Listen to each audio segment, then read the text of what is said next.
열왕기상 8장 22절부터 우리 61절까지입니다. 열왕기상 8장 22절부터 61절까지인데요. 제가 봉독해 드리도록 하겠습니다.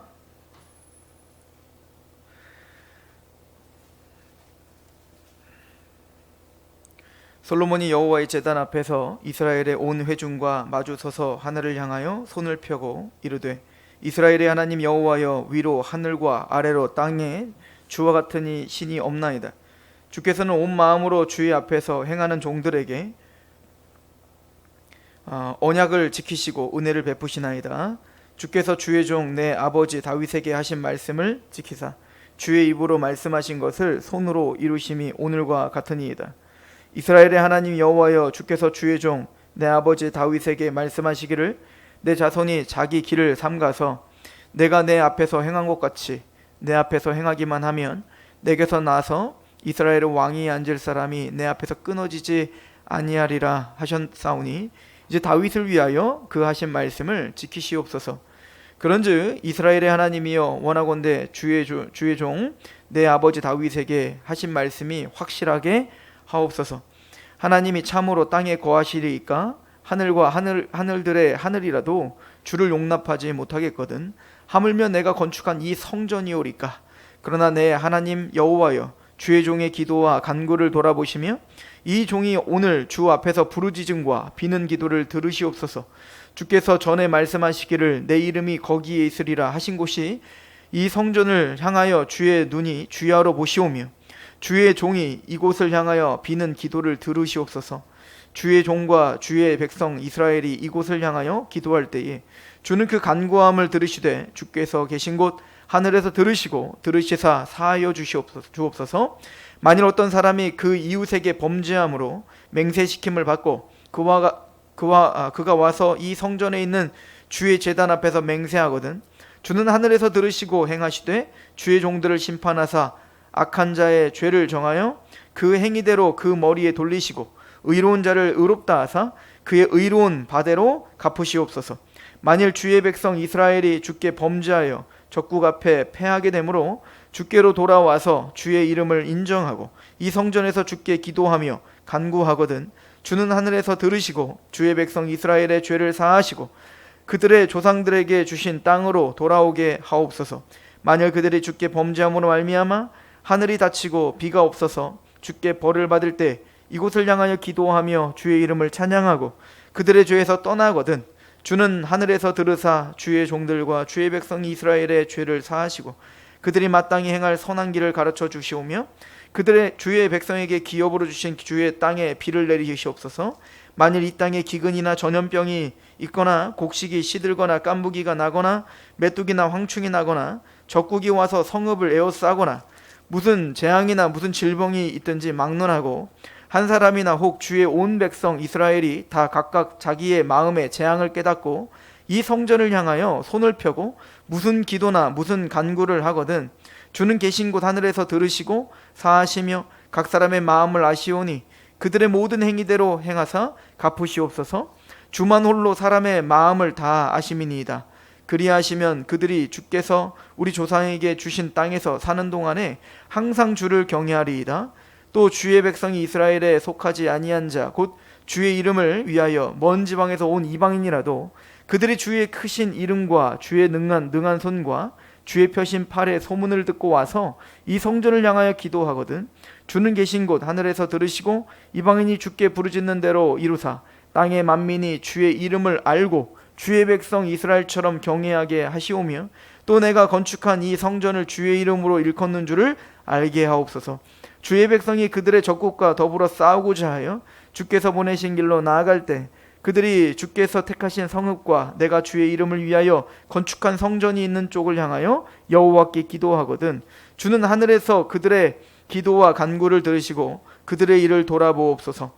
범죄하지 아니하는 사람이 없사오니 그들이 주께 범죄함으로 주께서 그들에게 진노하사 그들을 적국에게 넘기심에 적국이 그들을 사로잡아 원근을 막론하고 적국의 땅으로 끌어간 후에 그들이 사로잡혀간 땅에서 스스로 깨닫고 그 사로잡은 자의 땅에서 돌이켜 주께 간구하기를 우리가 범죄하여 반역을 행하며 악을 지었나이다 하며 자기를 사로잡아간 적국의 땅에서 온 마음과 온 뜻으로 주께 돌아와서 주께서 그들의 조상들에게 주신 땅 곧 주께서 택하신 성읍과 내가 주의 이름을 위하여 건축한 성전이 있는 쪽을 향하여 주께 기도하거든 주는 계신 곳 하늘에서 그들의 기도와 간구를 들으시고 그들의 일을 돌아보시오며 주께서 범죄한 백성을 용서하시며 주께 범한 그 모든 허물을 사하시고 그들을 사로잡아간 자 앞에서 그들로 불쌍히 여김을 얻게 하사 그 사람들로 그들을 불쌍히 여기게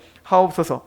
그들은 주께서 철 풀무 같은 애굽에서 인도하여 내신 주의 백성 주의 소유가 됨이니이다. 원하건대 주는 눈을 들어 종의 간구함과 주의 백성 이스라엘의 간구함을 보시고 주께 부르짖는 대로 들으시옵소서. 주 여호와여 주께서 우리 조상을 애굽에서 인도하여 내실 때에 주의 종 모세를 통하여 말씀하신 것 같이 주께서 세상 만민 가운데서 그들을 구별하여 주의 기업으로 삼으셨나이다. 솔로몬이 무릎을 꿇고 손을 펴서 하늘을 향하여 이 기도와 간구로 여호와께 아뢰기를 마치고 여호와의 제단 앞에서 일어나 서서 큰 소리로 이스라엘의 온 회중을 위하여 축복하며 이르되 여호와를 찬송할지로다. 그가 말씀하신 대로 그의 백성이 이스라엘에게 태평을 주셨으니 그 종 모세를 통하여 무릇 말씀하신 그 모든 좋은 약속이 하나도 이루어지지 아니함이 없도다. 우리 하나님 여호와께서 우리 조상들과 함께 계시던 것 같이 우리와 함께 계시옵고 우리를 떠나지 마옵시며 버리지 마시옵고 우리의 마음을 주께로 향하여 그의 모든 길을 행하게 하시오며 우리 조상에게 명령하신 계명과 법도와 율례를 지키게 하시기를 원하오며 여호와 앞에서 내가 간구한 이 말씀이 주야로 우리 하나님 여호와께 가까이 있게 하시옵고 또 주의 종의 일과 주의 백성 이스라엘의 일을 날마다 필요한 대로 돌아보사 이에 세상 만민에게 여호와께서만 하나님이시고 그 외에는 없는 줄을 알게 하시기를 원하노라. 그런즉 너희 마음을 우리 하나님 여호와께 온전히 바쳐 완전하게 하여 오늘과 같이 그의 법도를 행하며 그의 계명을 지킬지어다.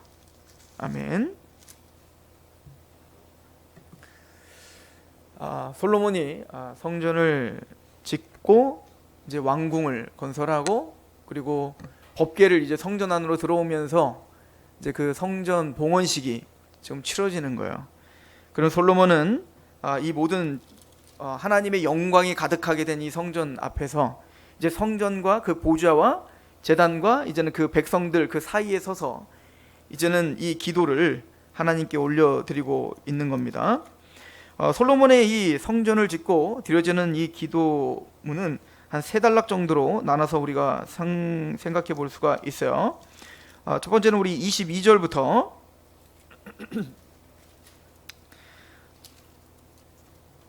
22절부터 보시면 이제 그 하나님께 찬송을 하고 또 하나님의 약속을 들어주십시오. 다윗에게 맹세하신 그 언약을 다 확증해 주십시오 라고 하나님께 기도하는 장면이 나오죠. 한 26절까지입니다. 그리고 27절부터 53절까지는 우리가 이 성전을 향하여 이 백성들이 성전을 향하여 기도하고 간구하면 하나님께서 그 기도를 들어주시고 하나님께서 죄를 사해 주세요 라고 하는 장면입니다. 그리고 마지막 볼 것은 바로 이제 54절부터 61절까지 이제 솔로몬이 그 백성들을 축복하고 또 그 백성들을 위한 하나님께 또 기도를 드리는 장면으로 이렇게 맞춰지게 됩니다. 솔로몬이 먼저 기도하는 것은 하나님 앞에 먼저 하나님을 높이고 하나님을 경배하죠. 자, 하나님이 누구신가에 대해서 이제 솔로몬이 기도를 하는데요. 22절을 보세요. 솔로몬이 여호와의 제단 앞에서 이스라엘의 온 회중과 마주서서 하늘을 향하여 손을 펴고 이르되 이스라엘의 하나님 여호와여 위로 하늘과 아래로 땅의 주와 같은 신이 없나이다. 주께서는 온 마음으로 주의 앞에서 행하는 종들에게 언약을 지키시고 은혜를 베푸시나이다. 주께서 주의 종 내 아버지 다윗에게 하신 말씀을 지키사 주의 입으로 말씀하신 것을 손으로 이루심이 오늘과 같습니다. 그러니까 하나님 같은 분은 없다라고 하는 거죠. 하나님은 여기 보면은 이제 하나님을 뭐라고 표현하고 있냐면 이스라엘의 하나님이라고 이제 표현하죠. 23절에 보면 이스라엘의 하나님 여호와여 이렇게 말해요. 그러니까 이스라엘을 구원하신 하나님일 수도 있지만 우선은 우리가 이스라엘의 하나님은 창세기에 보면 제일 먼저 야곱이 이스라엘로 하나님이 이름을 주시고 그리고 나는 아브라함의 하나님 이삭의 하나님이다 라고 이제 선포하시잖아요. 야곱이 베델에서 뭐라고 하냐면 하늘과 땅을 연결하는 그 사닥다리를 보면서 거기서 하나님의 언약이 선포된단 말이에요. 그 언약은 창세기 12장에 아브라함에게 주신 언약과 똑같은 언약이에요. 가나안 땅과 그리고 씨를 줄 거라는 것과 그리고 내가 너를 떠나지 않겠다는 복이에요. 세 가지 복인데요. 이것을 똑같이 베델에서 주는 거예요. 그 하늘과 땅을 연결한 유일한 사닥다리에서. 그래서 그때 이제 야곱이 이곳에 하나님이 계시는지 난 몰랐습니다. 그래서 이곳은 하나님의 집입니다 라고 해서 벳엘이라고 지은 거죠. 그때 이제 야곱이 뭐라고 하냐면 진짜 하나님의 약속대로 내가 정말 무탈하게 형에게 위협을 당하는데 죽임을 당하지 않고 내가 라반네 집에 갔다가 삼촌네 집에 갔다가 무탈하게 이 베델로 돌아오게 된다면 그리고 이 모든 약속들이 다 지켜진다면 이제는 당신은 나의 하나님이 될 것입니다 라고 이제 야곱이 이야기를 하죠. 그러니까 우리는 그걸 통해서 볼 수 있는 것은 아직 야곱은 아브라함의 하나님 이삭의 하나님이긴 하지만 그러니까 귀로만 들은 거예요. 욥이 말한 것처럼 그 고난을 겪고 난 다음에 지금까지는 내가 귀로만 들었던 하나님을 눈으로 봅니다 라고 고백하지 않습니까? 그러니까 이스라엘 이 야곱은요 하나님을 귀로만 들었던 거죠. 그러니까 아브라함에게 어떻게 행하셨는지 이삭에게 어떻게 행하셨는지 말해요. 근데 그 하나님이 만약에 그 약속을 정말 지키시는 걸 본다면 그 하나님이 내 하나님이 될 겁니다 라고 고백을 할 거란 말이에요. 그리고 정말 하나님은 그 약속을 지키셨고 야복강가에서 정말 진하게 하나님을 만나게 하셨죠. 그리고는 이름을 바꿔주셨어요. 너는 야곱이라 하지 말고 이스라엘이라 하라. 그리고는 그 하나님은 이스라엘의 하나님인 거예요.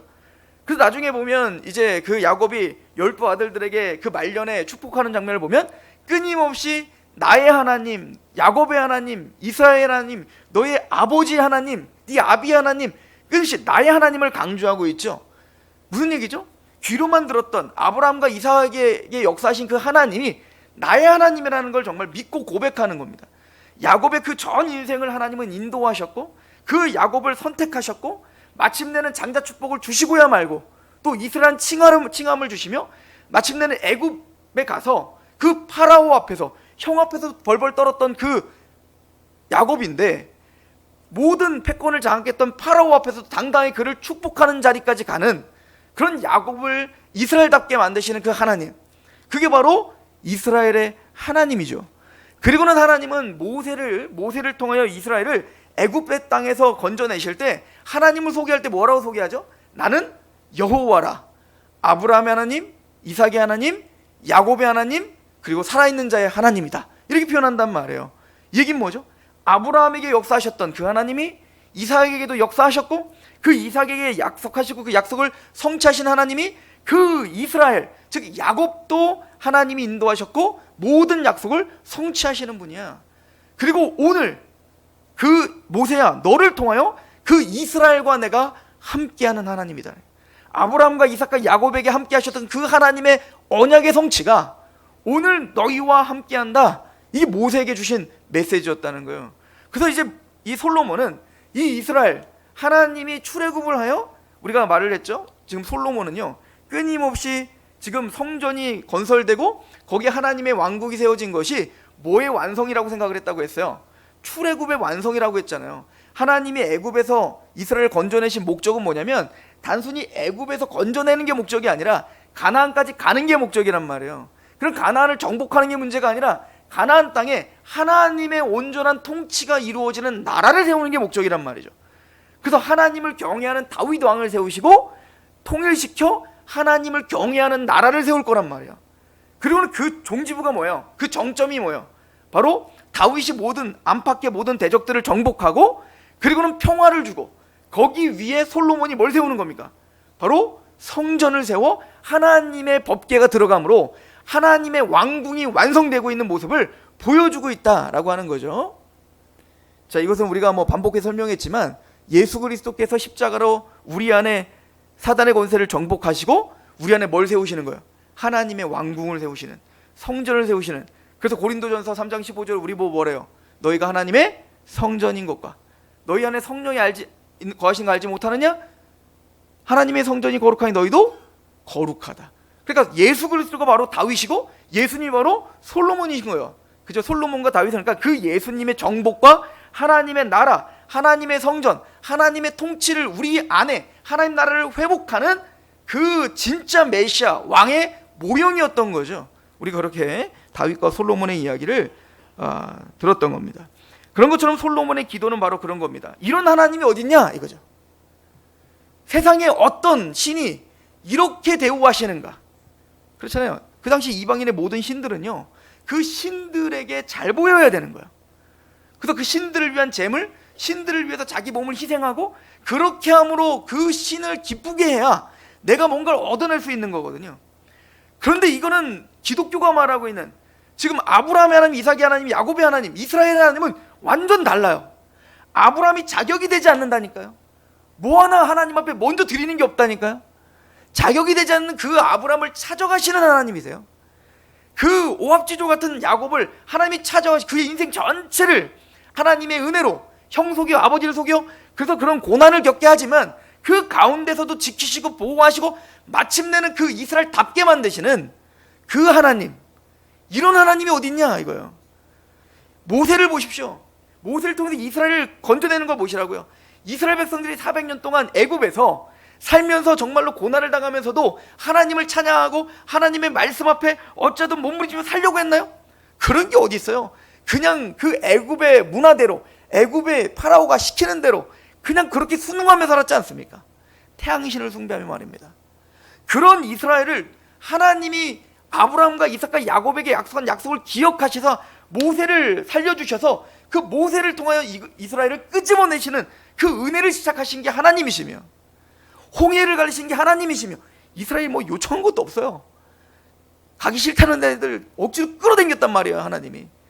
그리고 홍해 앞에서 우리를 여기서 죽이려고 하냐? 안 간다. 잠잠하라. 하나님이 행하시를 봐라. 그런 정말 홍해 갈라지고 건너갈 때 막 좋아가지고 막 미리암 소고치고 놀고 막 찬양을 부르고 백성들 막 흥분하고, 그런데 또 물 안 나오니까 어떻게 해요? 하나님 막 원망하고 우리 왜 여기서 여기서 죽일 거면 이스라엘 그 애굽에서 죽이지 왜 이렇게 했냐. 홍해 갈라질 때만 해도 막 너무 기뻤거든요. 근데 막상 물 한 모금 못 먹으니까 어떻게 되는 거예요? 그 자신의 구원, 하나님의 그 놀라운, 여러분들 생각해 보시라고요. 홍해를 건넜다니까요. 여러분들 엄청난 기적을 경험한 거예요. 근데 지금 당장 내가 물 한 모금 못 먹은 것 때문에 뭐를 다 지금 부인해 버리는 거예요. 하나님의 놀라운 기적의 구원의 은혜를 다 부인해 버리는 거예요. 이게 인간인 거예요. 이게 인간이에요. 근데 하나님은 그들을 버리지 않고 어떻게 했다는 겁니까? 끝까지 인내하고 참고 어떻게 하셨다는 거예요? 그들을 돕고 인도하시고 만나를 먹이시고 메추라기를 먹이시고 구름 기둥과 불 기둥과 그를 붙잡아 주시고 마침내는 40년 동안 끊임없이 엎어지고 쓰러지는 그들을 데리고 어디까지 가는 거예요? 요단강 또 건너서 가나안 땅을 정복하게 하고 여리성 무너뜨리게 하고 거기 다윗 왕조 세우게 하고 지금 이 시간까지 이스라엘을 인도하시는 하나님. 야, 세상에 이런 신이 어디 있냐. 우리로 말한다면 뭐냐면 세상에 여러분들을 구원하기 위해, 죄인된 나를 구원하기 위해 자기 아들을 죽이는 신이 어디 있냐 이거예요. 말도 안 되는 겁니다. 세상에 이런 신은 없는 거예요. 솔로몬은 그 하나님의 놀라운 은혜를 찬양하는 겁니다. 하나님 바로 이런 분입니다 라고 노래하고 있는 거죠. 22절 보십시오. 솔로몬이 여호와의 제단 앞에서 이스라엘의 온 회중과 마주서서 하늘을 향하여 손을 펴고 이르되 이스라엘의 하나님 여호와여, 위로 하늘과 아래로 땅과 땅의 주와 같은 신이 없나이다. 주께서는 온 마음으로 주의 앞에서 행하는 종들에게 언약을 지키시고 은혜를 베푸시나이다. 주께서 주의 종 내 아버지 다윗에게 하신 말씀을 지키사 주의 입으로 말씀하신 것을 손으로 이루심이 오늘과 같습니다. 하나님이, 이스라엘의 그 하나님이 내 아버지 다윗에게 약속하신 그대로 하나님은 정말로 이 이스라엘을 부강하게 하셨고, 하나님은 이 이스라엘에 하나님의 성전을 세워주셨습니다. 하나님이 행하신 일이 놀랍습니다 라고 고백하고 있는 거죠. 그리고는 이 솔로몬은 그러므로 27절 보세요. 하나님이 참으로 땅에 거하시리까? 하늘과 하늘의 하늘들이라도 주를 용납하지 못하겠거든 하물며 내가 건축한 이 성전이오리까? 그러나 내 하나님 여호와여, 주의 종의 기도와 간구를 돌아보시며 이 종이 오늘 주 앞에서 부르짖음과 비를 비는 기도를 들으시옵소서. 솔로몬은요, 자신이 세운 성전이 하나님이 거기에만 거하고 있다라고 생각하지 않았습니다. 정확하게 알았던 거죠. 나중에 근데 이스라엘 백성들은 어떻게 하죠? 성전이 부족으로 여겨지는 거예요. 솔로몬이 처음 지었을 때 이 기도 속에서 보면요, 이 성전이 부족과 같은 게 아니란 말이에요. 이 성전은 하나님은 어디 거하시냐면 하늘에 거하신다는 걸 계속 강조하고 있죠. 이 기도문에 보면 하나님은 하늘에서 그 기도를 들어주시옵소서라고 한다고요. 그런데 그 하나님을 설명하는 도구, 그 하나님의 임재, 하나님의 어떤 그 국률, 관계 회복, 이런 것들을 설명하는 도구가 성전일 뿐이지, 하나님의 궁전은 이 성전으로 다 담을 수 없다는 걸 하는 거예요. 내가 만든 이 성전에 하나님을 담을 수 있겠습니까? 그 크시고 광대하시고 그 무궁하신 하나님, 지존하시며 무소부지하시는 그 하나님을, 편지하시는 하나님을 내가 어찌 여기에 담을 수 있겠습니까? 명확하게 솔로몬은 하나님을 인식하고 있는 거죠. 솔로몬은 그런 하나님께 이제는 우리의 기도를 들어주세요. 이 성전을 향하여 우리가 기도할 때, 우리가 그 성전에서 멀리 있더라도 그 성전을 향하여, 하나님이 명하신 이 성전을 향하여, 그 성전을 향하여 기도하며 그 성전을 바라보며 기도할 때 하나님 그 기도를 들어주세요 라고 이야기를 한다고요. 자, 성전은 예수님이 가르쳐줬어요. 성전은 뭐 하는 집이래요? 기도하는 집이라, 이렇게 말을 하잖아요. 마태복음에 보십시오. 마태복음 21장에 보시면 예수님이 이제 성전 청결 사건을 하시죠. 그때 이제 성전을 다 뒤집어 엎어버려요.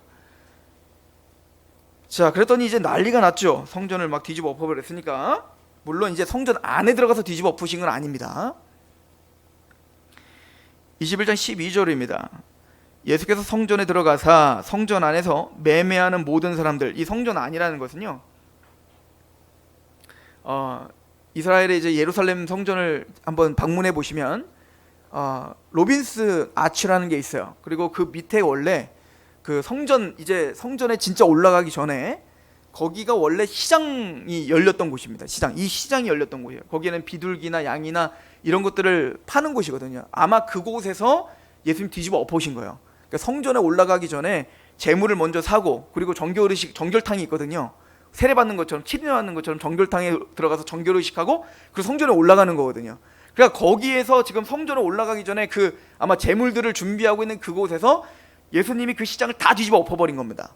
그러니까 여기에 누구도 있었던 거예요. 여기 보면 12절에 다시 보시면 예수께서 성전에 들어가사 성전 안에서 매매하는 모든 사람들 내쫓으시며 돈 바꾸는 사람들의 상과 비둘기 파는 사람들의 의자를 둘러 엎으시고 그들에게 이르시되 기록된 바 내 집은 기도하는 집이라 일컬음을 받으리라 하였거늘 너희는 강도의 소굴을 만드는도다 하시면서, 근데 거기서 누구를 고쳐주죠?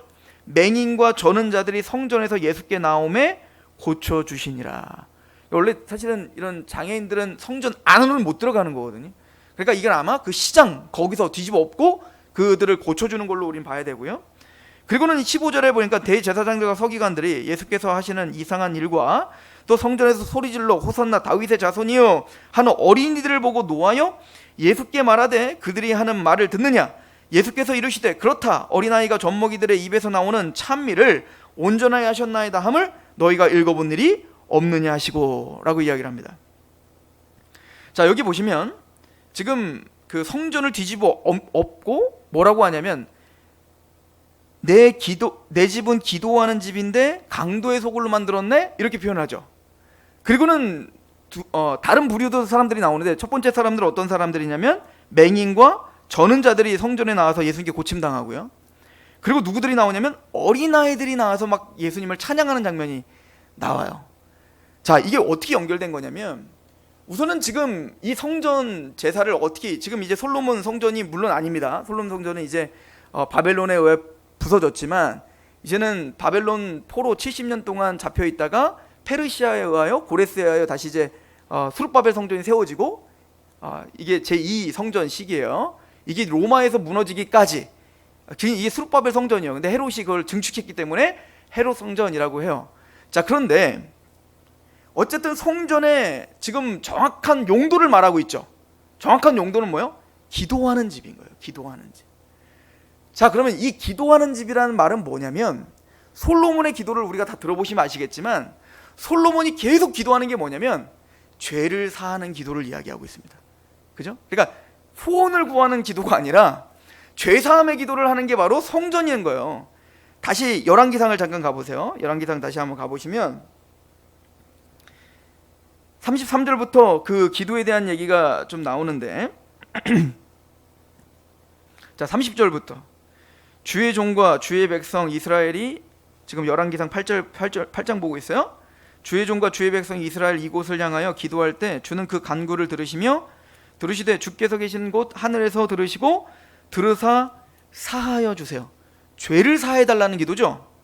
31절 첫 번째, 그럼 어떤 죄들인가? 첫 번째, 만일 어떤 사람이 그 이웃에게 범죄함으로 맹세시킴을 받고 그가 와서 이 성전에 있는 주의 제단 앞에 맹세하거든. 그러니까 이웃에게 범죄해놓고 이제는 하나님 앞에 맹세, 그 성전에서 맹세하거든.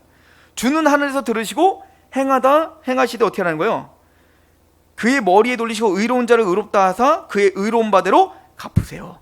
이렇게 이야기를 합니다. 33절을 보시면 두 번째는 뭐에 대한 거냐면, 만일 주의 백성이 이스라엘 주께 범죄하여 적국 앞에서 패하게 되면, 그러니까 하나님 앞에 범죄한 것 때문에 전쟁에서 지게 될 수 있다고요. 징계죠, 징계. 그러니까 징계받을 수 있다는 얘기인 거예요. 자, 그렇게 되면 그들은 어떻게 하라는 거예요? 성전에서 주께 기도하며 간구하거든. 자, 다시 33절. 만일 주의 백성 이스라엘 주께 범죄하여 적국 앞에 패하게 되므로 주께 돌아와서 주의 이름을 인정하고 이 성전에서 주께 기도하며 간구하거든. 무슨 얘기죠? 마음이 가난해져서, 내가 그렇게 패하여져서 그 패하여진 걸 통해서 하나님 앞에 내가 얼마나 큰 죄인인가를 처절하게 깨닫고 하나님께 돌이켜 하나님께 간절한 마음으로 기도하는 거, 회개 기도죠. 통회하는 마음이 있는 거죠. 내가 얼마나 하나님 앞에 못난 자인가, 내가 얼마나 하나님의 말씀에 떠나 있는 자인가를 분명히 알고 기도하는 걸 말하는 거죠. 자, 35절도 보세요. 만일 그들이 주께 범죄함으로 말미암아 하늘이 닫히고 비가 없어서 주께 벌을 받을 때, 그러니까 징계 여러 가지 방편인 하나는 전쟁이 지게 하는 거, 하나는 뭐가 있어요? 비가 내리지 못하게 해서 가뭄이 들게 하는 거죠. 이렇게 뭔가 비가 내리지 않으므로 내가 죄가 있어서 이 죄가 있으므로 이런 징계가 있다는 걸 깨닫고, 그래서 벌을 받을 때 이곳을 향하여 기도하며 주의 이름을 찬양하고 그들의 죄에서 떠나거든. 이것도 뭐예요? 통회하는 심령이 있는 거죠. 그러한 마음으로 하나님 앞에 간구하는 기도, 다 똑같아요. 37절도 마찬가지예요. 만일 이 땅에 기근이나 전염병, 이것도 징계죠. 그런데 이런 징계가 있거나 곡식이 시들거나 깐부기나 나거나 메뚜기나 황충이 나거나 적국이 와서 성읍을 에워싸거나 무슨 재앙이나 무슨 질병이 있든지 막론하고 한 사람이나 혹 주의 온 백성 이스라엘이 다 각각 자기의 마음의 재앙을 깨닫고 이 성전을 향하여 손을 펴고 무슨 기도나 무슨 간구를 하거든 주는 계신 곳에서 하늘에서 들으시고 사하시며 각 사람의 마음을 아시오니 그들의 모든 행위대로 행하사 갚으시옵소서. 주만 홀로 사람의 마음을 다 아십니다. 결론은 뭐냐면, 자신에게 지금 죄됨을 하나님이 알려주는 시그널들이 있다고요. 그런데 그 시그널들을 인식하고 내가 하나님 앞에 얼마나 죄인인지를 철저히 깨달아 하나님 앞에 통회하는 마음으로, 맞습니다, 우리는 이런 죄인입니다 라는 마음으로 나를 용서해 주세요 라고 가슴을 찢고 상한 심령으로 그 성전을 향하여 기도한다면 하나님 이 기도를 들어주세요. 결론은 성전은 뭐 하는 곳이냐면 그렇게 자신의 죄인됨을 깨닫는 곳인 거예요. 그래서 양이 죽고 염소가 죽고 소가 죽는 곳인 거예요. 나는 죽어 마땅한데 나를 대신하여 그 양이 죽습니다, 나를 대신하여 이 소가 죽습니다. 이런 하나님이 허락하신 화목제물을 통하여 다시금 하나님 앞에 나올 수 있고 하나님과 관계가 회복될 수 있는 그 은혜를 약속하셨으니, 하나님 내가 이렇게 죄를 통해하오니, 난 이렇게 죄인이오니 주님의 은혜와 주님의 자비가 아니면 나는 살 수가 없습니다, 나를 긍휼히 여겨주세요 라고 하는 그 마음의 상한 심령을 가지고 하나님께 나오는 자들, 하나님 그런 기도를 듣거든 하늘에서 그 죄를 사하여 주시옵소서. 이게 기도하는 집이에요. 이해 가십니까? 단순히 이 땅에서 잘 먹고 잘 사는 기도를 말하는 게 아니에요. 자신이 하나님 앞에 얼마나 처절한 죄인인가를 알고 그것을 하나님께 가지고 나와 자신가 깨어지는, 그래서 하나님의 은혜를 갈망하는 그것이 바로 성전인 거예요. 이 기도하는 집입니다. 그런데 그 예수님이 왜 이걸 뒤집어 엎었는지 아십니까? 그 당시에 바리새인과 서기관들을 보십시오. 그들은 율법을 행한다고 말했습니다. 그들은 의롭다고 말했습니다. 모세의 자리에 앉아서 자기가 율법을 다 알고 있느냐 마냥 사람들을 비판했습니다. 그런데 그들은 정작 그 성전에 와서 기도하는 집인데, 자신의 죄됨을 깨닫는 집인데, 하나님 앞에 내가 얼마나 먼지와 같은 인생인지를 깨닫는 곳이 성전인데, 그곳에 버젓이 앉아서 뭐 하는 겁니까? 자신의 입속만 차리고 있는 거예요. 전혀 거기에는 죄의 깨어짐이 없어요. 사람들을 비판하는 것만 있는 겁니다.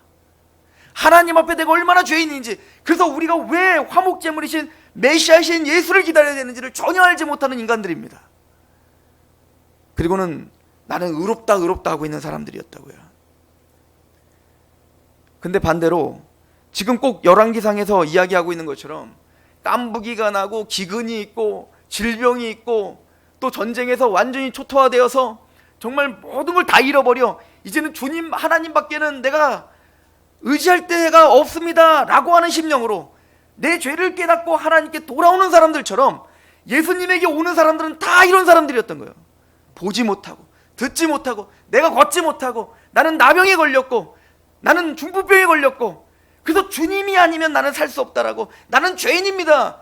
세리에게 넌 죄인이야. 옳소이다, 나는 죄인입니다. 가나안 여인에게 말합니다. 나는 너와 같은 개와 같은 사람에게 내가 떡을 주지 않는다. 옳습니다. 나는 개와 같습니다. 나는 죽은 개와 같은 여인입니다. 그러나 그 죽은 개와 같은 개들도 주인에 떨어지는 부스러기도 먹습니다. 좋습니다. 저를 개처럼 취급해도 좋습니다. 주님의 은혜를 받을 수만 있다면 나는 그런 존재인 게 맞습니다. 이들을 대표하는 게 어린아이인 겁니다. 철저히 하나님을 의지하고 자기를 낮추는 자, 이게 어린아이들인 거예요. 이게 마태복음이 이야기하는 겁니다. 저는 마태복음 공부하신 분들은 아시겠지만, 그래서 그 성전 청결 사건 때 다 뒤집었고 너희들이 이 기도하는 집을 강도 소굴로 만들었구나 라고 만들어 놓고 거기에 누구를 치유해 주시는 거예요? 거기서 나병 환자와 보지 못하는 사람을 치유해 주시는 겁니다. 이들이 진짜 성전이라는 거예요. 하나님이 이런 의리의리한 성전을 원하는 게 아니라 이들 마음에 있는 그 상한 심령이 성전이라는 거예요. 그들이 하나님의 나라라는 거예요. 하나님은 너희들이 드리는 황소를 받는 게 아니라 이 어린아이들과 젖먹이의 찬송을 받는다. 하나님을 의지하는 그 어린아이의 고백, 상한 심령으로 하나님께 나아가 주님밖에는 의지할 곳이 없습니다라고 고백하는 그 고백, 그 고백이 있는 곳이 바로, 내 깨어짐이 있는 곳이 바로 성전이라고. 예수님은 화가 나셨던 거예요. 기도하는 집을 누가 강도의 소굴로 만드는 것인가. 저는 이 솔로몬의 기도를 통해 예수님께서 왜 기도하는 집을 뒤집어 엎으실 수밖에 없었는지, 왜 그것이 강도의 소굴로 바뀌었는지를 분명히 알게 되는 것 같습니다.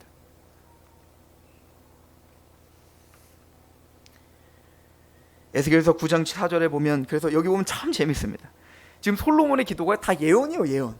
어쩌면 이렇게 다 미래를 꿰뚫어 보고 있는 것처럼 예언하는지 모르겠어요.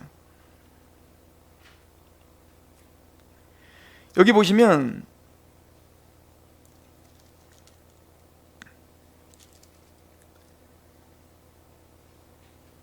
(37절을) 한번 잠깐 보시겠어요? 우리 그 33절 보세요. 만일 주의 백성이 이스라엘이 주께 범죄함으로 적국 앞에 패하게 되므로 주께로 돌아와서 주의 이름을 인정하고 이 성전에서 주께 기도하며 간구하거든. 그러니까 죄가 있으므로 하나님은 그들을 보호를 잠깐 놓으시고 적국에게 패하게 될 수도 있다는 얘기잖아요. 이스라엘 이 왕국이 말이에요. 유다 왕국이. 그럼 또 얘기하는 걸 한번 보시죠.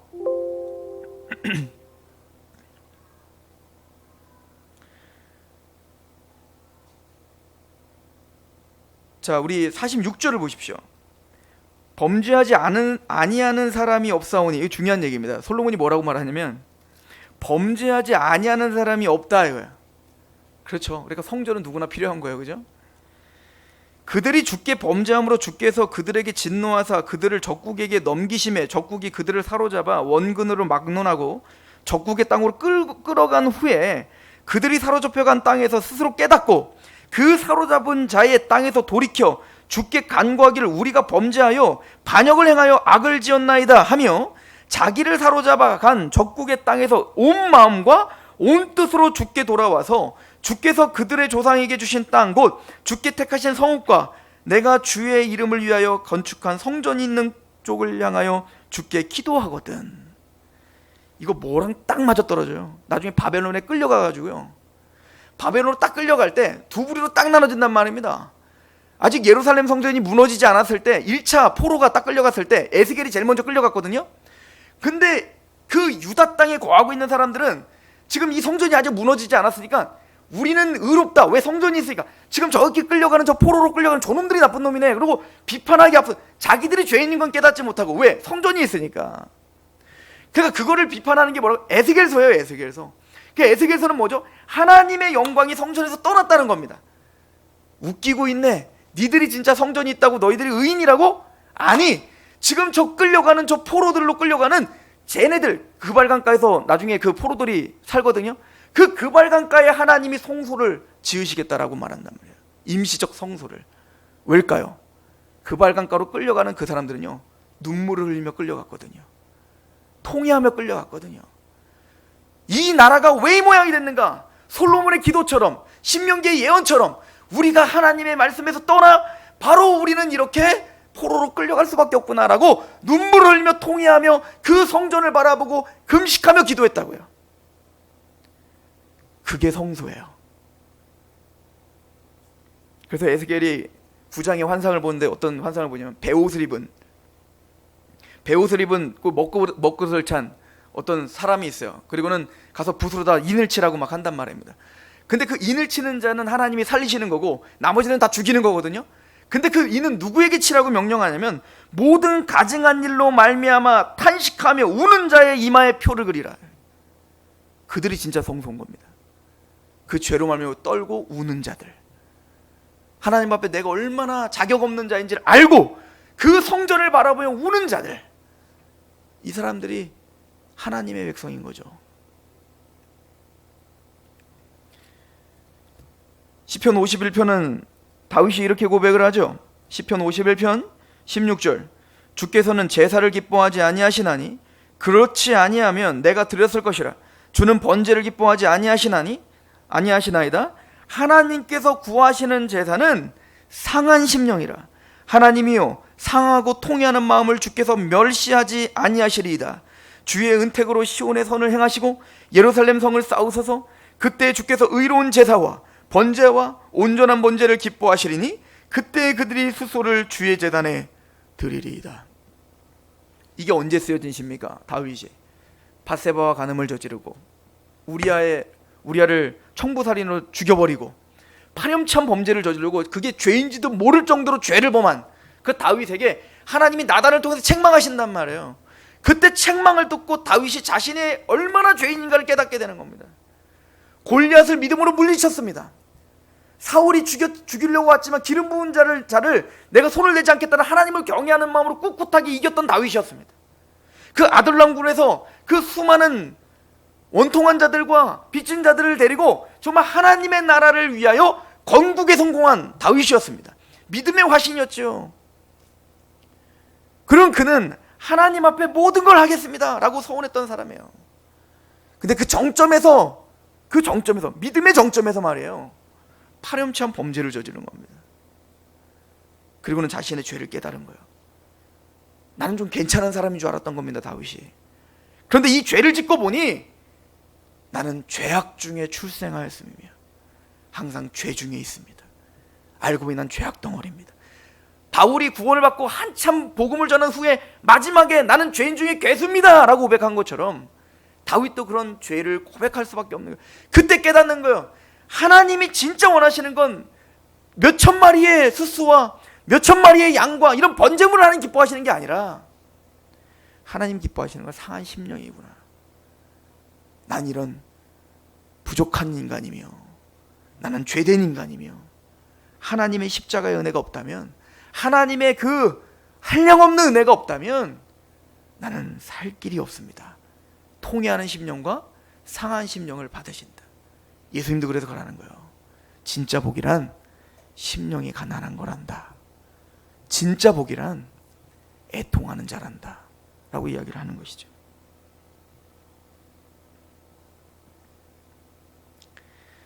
솔로몬은 이런 사하심, 죄를 고할 때 하나님 그 죄를 들어주시옵소서, 그 죄를 속죄하여 주시옵소서라고 기도한 후에 그 이스라엘을 향하여 축복을 명합니다. 이게 54절인데요. 솔로몬이 무릎을 꿇고 손을 펴서 하늘을 향하여 이 기도와 간구로 여호와께 아뢰기를 마치고 여호와의 제단 앞에 일어나 서서 큰 소리로 이스라엘의 온 회중을 위하여 축복하며 이르되 여호와를 찬송할지로다. 그가 말씀하신 대로 그의 백성 이스라엘에게 태평을 주셨으니 그 종 모세를 통하여, 그래서 모세를 통하여 시작한 출애굽의 완성이 지금 절정에 달았다. 그걸 지금 설명하는 겁니다. 모세를 통하여 무릇 말씀하신 그 모든 좋은 약속이 하나도 이루어지지 아니함이 없도다. 우리 하나님 여호와께 우리 조상들과 함께 계시던 것과 같이 우리와 함께 계시옵고 우리를 떠나지 마옵시며 버리지 마옵소서. 그러니까 하나님 앞에 간구를 하는데요, 네 가지를 합니다. 첫 번째는 함께 계시고 떠나지 말아주세요.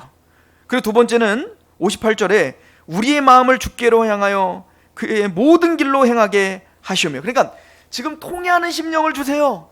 다윗의 그 언약을 우리에게 지켜주셔서 우리 나라를 좀, 이 백성을 좀 긍휼히 여겨주세요. 그리고는 기도하는 게 뭐냐면, 그런데 그러려면 그 백성들과 하나님이 떠나시면 안 됩니다 라고 기도하는 겁니다. 두 번째는 우리의 마음을 주께로 향하게 해주세요. 통회하는 심령이 생기려면 우리가 할 수 없다는 걸 분명히 알았던 거예요, 솔로몬은.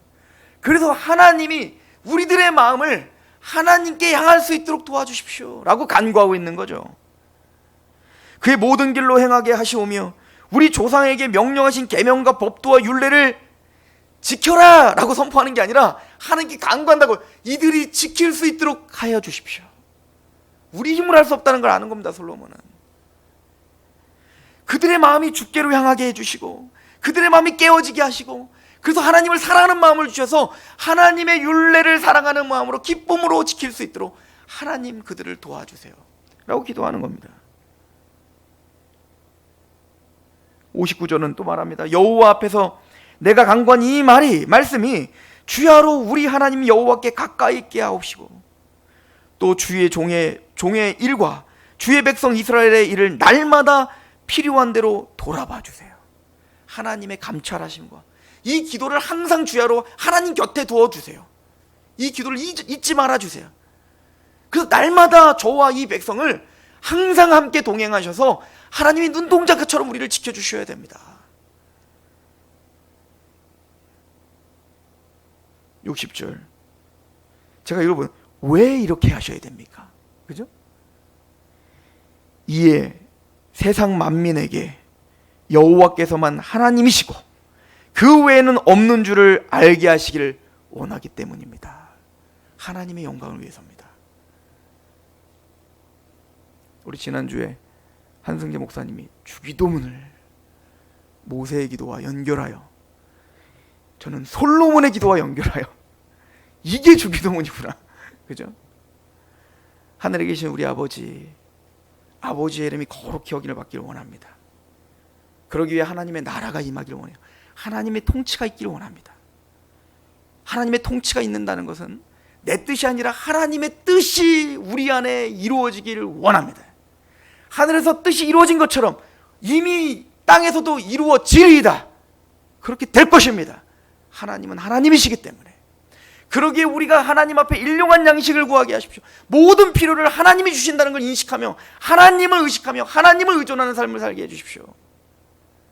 사람을 향해서는 나에게 큰 것을 탕감해 준 그 십자가의 은혜가 있으니 내가 작은 것을 탕감하게 하시고, 그 탕감하는 과정을 통해 나도 하나님 앞에 죄인이라는 걸 알게 하셔서 내가 죄 지은 자를 사해 준 것처럼 오늘 내 죄를 사함받게 해주십시오. 나는 죄인입니다. 내가 세상을 향해서는 세상에 물들지 않고 이 세상의 풍조를 따르지 않고 시험에 들게 하지 마십시오.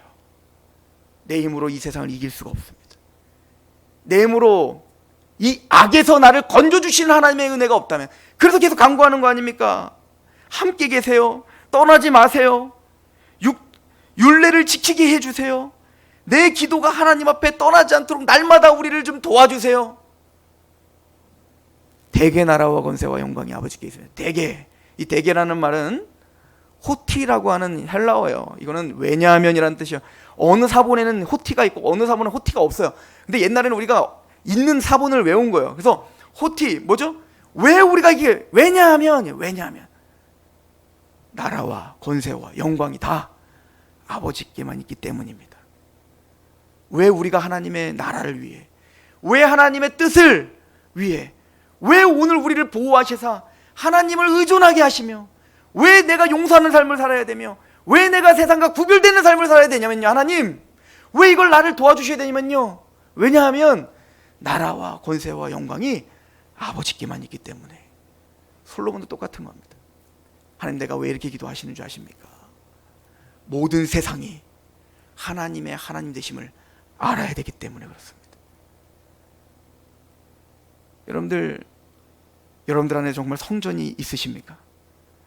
예수 그리스도가 성전이시며 그 예수 그리스도가 우리 안에 성전을 삼아 주셨습니다. 우리가 성전이라는 거잖아요. 그럼 우리는 날마다 이 솔로몬의 기도를 해야 되는 겁니다. 첫 번째, 통회하고 깨어진 마음으로 하나님께 나와 있어야 되는 겁니다. 두 번째, 하나님께 간구해야 됩니다. 하나님, 우리와 늘 함께 해주십시오. 우리를 떠나지 말아 주십시오. 우리가 하나님의 말씀을, 마음을 주장하셔서 마음을 하나님께 향하게 하셔서 하나님의 율례를 오늘도 지키게 해주십시오. 하나님, 내가 모든 기도가 땅에 떨어지지 않고 주야로 하나님의 곁에 가까이 있게 하셔서 날마다 우리를 돌봐 주십시오. 이로 말미암아 세상 만민에게 여호와께서만 하나님이 되시고 그 외에는 없는 줄을 알게 하시기를 원합니다. 우리의 삶을 통해, 이 교회를 통해, 이 가정을 통해 이 세상이 하나님의 하나님 되심을 알게 되기를 원합니다. 그 성전이 회복되기를 소망합니다. 기도하겠습니다. 하나님, 솔로몬의 기도를 통해 우리가 성전된 것, 이스라엘의 하나님이 얼마나 큰 기적으로 우리를 성전 삼아 주신 것을 기억합니다. 왜 우리가 통회하는 심령으로 날마다 나와야 되는지, 왜 우리가 하나님 나를 보호해달라, 일용한 양식을 주셔야 됩니다, 용서하게 하십시오, 시험에 들게 하지 않도록 또 악에서 나를, 다만 악에서 나를 구원해 주십시오라고 날마다 기도해야 됩니까? 나라와 권세와 영광이 아버지께만 있기 때문에 모든 세상이 우리를 통하여 하나님의 하나님 되심을 알아야 되기 때문에 하나님, 우리의 삶을 도와주셔야 됩니다. 우리의 심령과 우리의 생각과 이 교회를 지켜주셔야 됩니다. 예수 그리스도의 이름으로 감사하며 기도합니다. 아멘.